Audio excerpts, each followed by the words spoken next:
আমি পাহাড় থেকে পড়তে পড়তে তোমাকে ধরে বেঁচে রয়েছি কবিতা। আমি পাতালে ডুবে মরতে মরতে তোমাকে ধরে আবার ভেসে উঠেছি। আমি রাজ্য জয় করে এসেও তোমার কাছে নত হয়েছি কবিতা। আমি হাজার দরজা ভালোবেসেও তোমার বন্ধ দুয়ারে মাথা কুটেছি। কখনো এর কখনো ওর দখলে গিয়েও ফিরি তোমারই টানে কবিতা।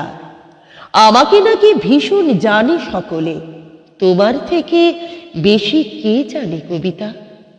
আমি ভিড়ের মধ্যে ঘুরে বেড়াই, গোপনে রাখি সকল শোক কবিতা। আমি শ্মশানে ফুল ঘটাবো তাই তোমার বুকে চেয়েছি ঢেউ রটাতে। আমি সকল সুখ মিথ্যে মানি, তোমার সুখ পূর্ণ হোক কবিতা। আমি নিজের চোখ উপড়ে আনি, তোমাকে দি তোমার চোখ ফোটাতে। তুমি তৃপ্ত হও, পূর্ণ হও, জালো ভুলোক জালো দুলোক কবিতা।